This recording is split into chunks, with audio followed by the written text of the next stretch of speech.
Ялагчид ялж, хожигдогчид хожигддог.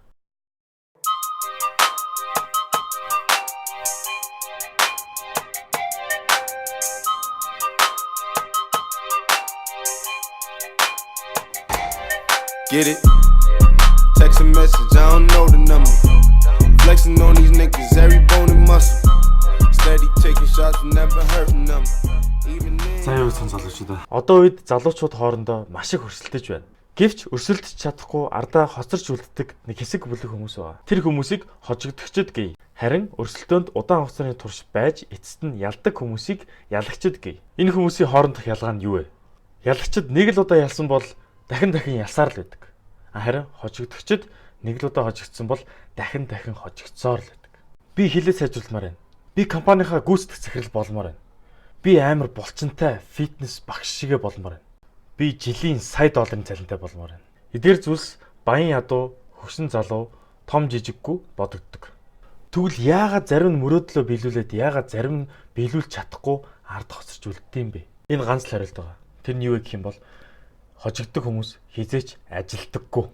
Ялагчид зорилгодоо хүрэхин тулд маш удаан хугацааны турш хичээж ажиллах хэрэгтэй гэдгийг ойлгодог. Ялагчид залхуураад юу ч хиймээргүй байгаа үедээ л ажиллаа хийх ёстой гэдгийг мэддэг. Ялагчид өглөө эрт босч өдрийнхөө хийх ёстой зүйлсийг бусдаас төрүүлж хийх ёстой гэдгийг ойлгодог.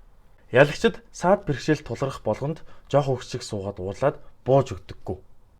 Саяны зүйлсийг хожигдогчид л хийдэг юм аа. Яагад гэвэл хожигдогчид өөрийн бодол болон сэтгэл хөдлөлөө удирдах чаддаггүй сул дорой хүмүүс байдаг. Тэд нэг асуудал гарлаа гэд уйлаад, уурлаад сууж байтал ялагчид асуудалтай тэмцэн даван туулж гардаг. Хожигдогчид дандаа ууж, наргиж, стори ухаж, YouTube дээр байгаа хэрэггүй бичлэгнүүдийг үзэж суудаг. Энэ хоёр төрлийн хүмүүсийн өдөр тутамдаа хийдэг зуршлууд нь хүртэл шал онд байдаг.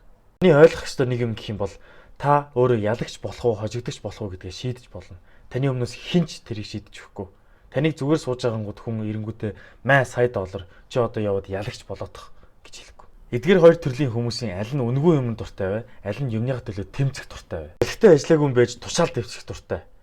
Хүмүүстэй муухай харьцдаг юм байж буцаад муухай хайцсангууд нь уурладаг. Хожигдогчид өөрсдөнд нь бүх юм зүгээр л ирж байх хэрэгтэй юм шиг тиймэрхүү ааштай байдаг. Та яг одоо энэ бичлэгийг үзэж байхдаа шийд.